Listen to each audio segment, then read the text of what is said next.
বন্ধুরা, আজকে আপনাদেরকে আমি 40 বছরের যে উন্নতি মেঘালয়তে হয় নাই সেই উন্নতির কথা আজকে আমি আপনাদেরকে বলার জন্য চেষ্টা করব।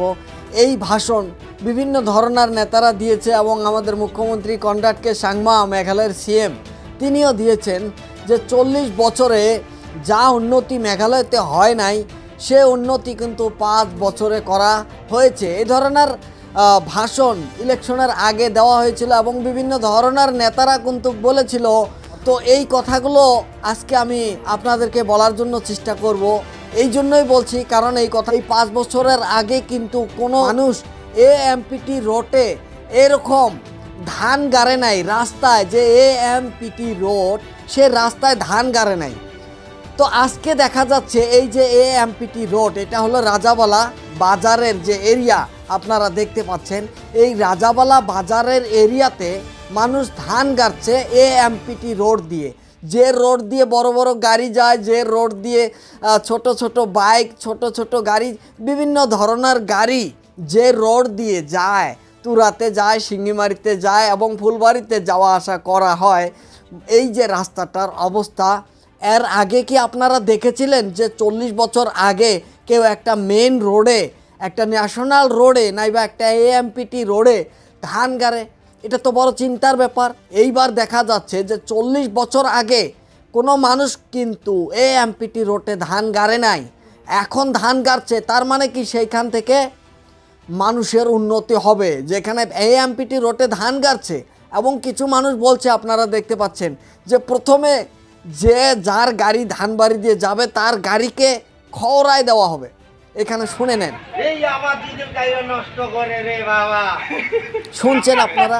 এটাই হলো বর্তমান আমাদের প্লেন বেল্ট রাজাবালার যে দুর্গতি, যে রাস্তার অবস্থা, আজকে এই সেই অবস্থা।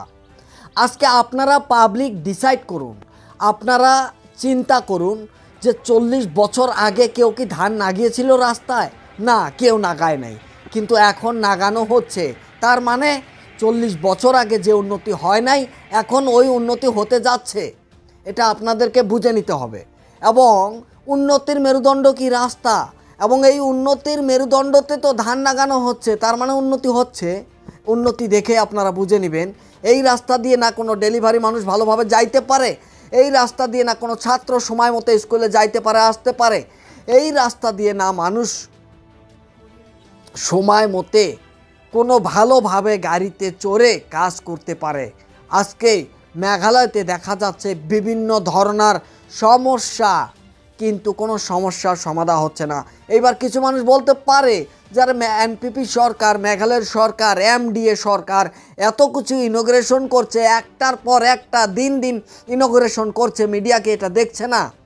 তো আমি ওটাই বলছি যে মিডিয়া তো দেখছে, তার সাথে পাবলিকও দেখছে। শুধু ইনোগ্রেশন করলেই একটা রাজ্যের উন্নতি হতে পারে না। শুধু নতুন নতুন ইনোগ্রেশন করলো আর সেইখানে কোনো ম্যাটেরিয়ালস নাই, সেইখানে কোনো ডাক্তারস নাই, সেইখানে কোনো অফিসার্স নাই, সেইখানে কোনো টিচার্স নাই, সেই ইনোগ্রেশন দিয়ে কী হবে? কি উন্নতি হবে ইনোগ্রেশন?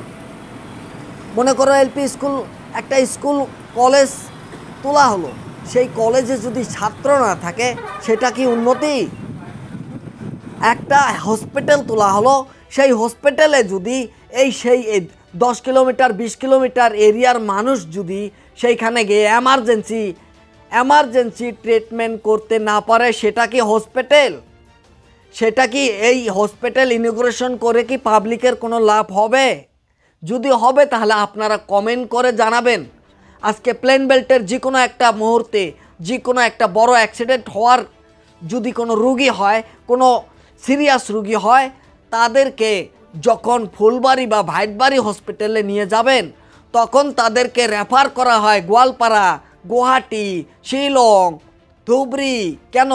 তার মানে এই হসপিটালগুলোতে ম্যাটেরিয়ালস নেই, এই হসপিটালগুলোতে ডক্টরস নেই, এই হসপিটালগুলোতে পাবলিকের যে সেবা করা হয়, যেভাবে পাবলিক ভালো ট্রিটমেন্ট পাবে, সেই ট্রিটমেন্ট করা বস্তুগুলো নেই।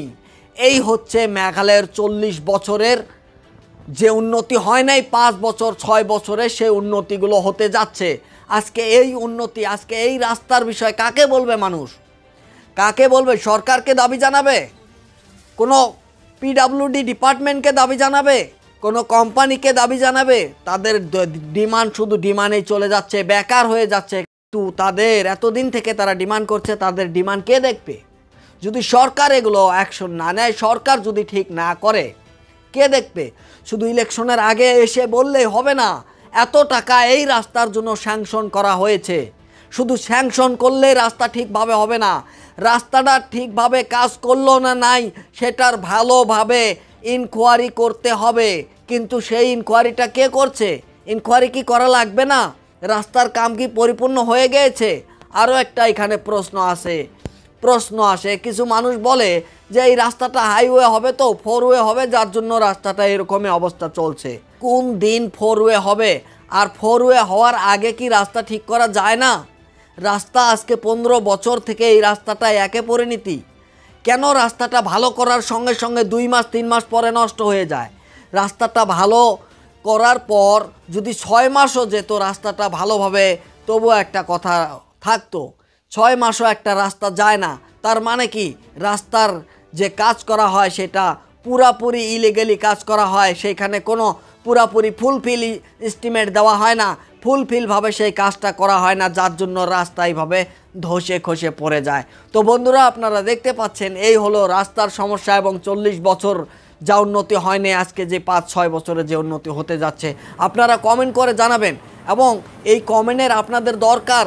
আপনারা সবাই জানেন যে রাস্তার অসুবিধা। এখন যে কোনো জায়গায় গেলে শুধু একটাই কথা মানুষের মুখে মুখে, রাস্তা রাস্তা রাস্তা। টিকরিগেলা থেকে রাজাবালা পর্যন্ত যে এমপিটি রাস্তা, এবং যে শ্যালশালাতে গেতে যে রাস্তা, এই রাস্তার পরিণতি এত খারাপ, সেটা ভাবনার বাহিরে। এবং এই রাস্তা কি ঠিক হবে? মানুষ প্রশ্ন করছে, সরকারকে দাবি জানাচ্ছে, এবং সরকারকেও কিন্তু মানুষ বলতে চাচ্ছে, কিন্তু মানুষ বলতে বলতে থেকে গিয়েছে।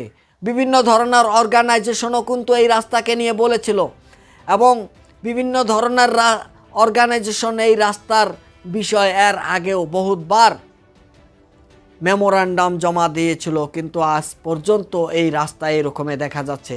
তো বন্ধুরা, আপনারা দেখতে পাচ্ছেন জাটাই মিডিয়া নেটওয়ার্ক। আমাদের খবর ভালো লাগলে খবরটা শেয়ার করবেন। Thank you. খোদা হাফেজ।